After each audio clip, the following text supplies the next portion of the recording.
Homemade caramel sauce is so much better than store-bought, and you can customize the color and the flavor however you would like. This recipe comes out perfect every time and is great for dipping apples in, adding it as a topping to ice cream, or adding it in coffee. Welcome back, or if you're new here, my name is Kate and this is Bake That.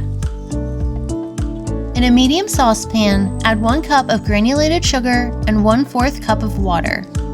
Carefully cover all of the sugar with water, but do not stir the water and sugar together. Stirring the sugar and water together will make a really creamy caramel sauce, so you just want to make sure everything is even on the bottom of the saucepan.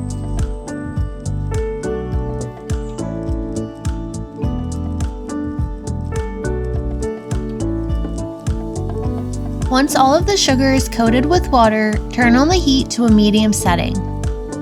Use a pastry brush dipped in water to brush off any sugar that is on the side of the saucepan. This will help return the sugar back into the mixture and get a smooth caramel consistency.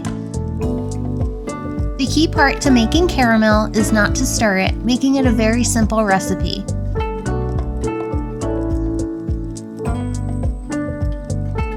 Once the mixture starts to simmer, carefully swirl the sugar and water together in the saucepan to heat evenly. Continue to use a pastry brush dipped in water to remove any sugar that is sticking to the sides of the saucepan. Let the mixture simmer for around 8 to 12 minutes or until it turns a nice amber color. You will want to be very careful when brushing down the sides or when swirling the sugar, since this mixture can get up to 400 degrees Fahrenheit.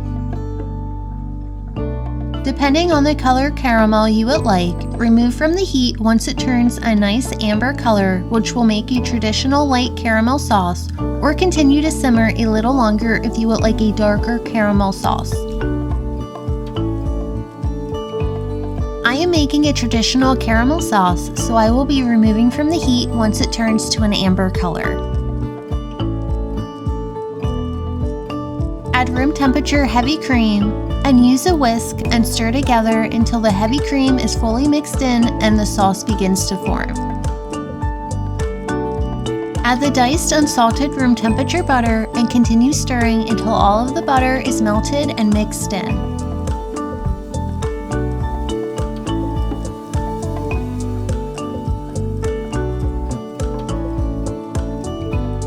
Add vanilla extract and a pinch of salt and stir together. This caramel sauce is not made for making caramel apples, but great for dipping apples, using it on top of ice cream, or in coffees.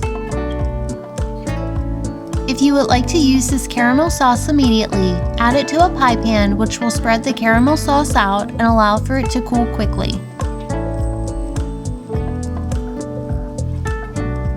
Store this caramel sauce in an airtight container and store in the refrigerator for 3 weeks or freeze for up to 2 months.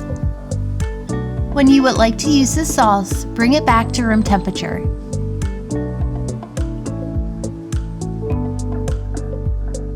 Thank you so much for watching. Come back next week to bake more good things.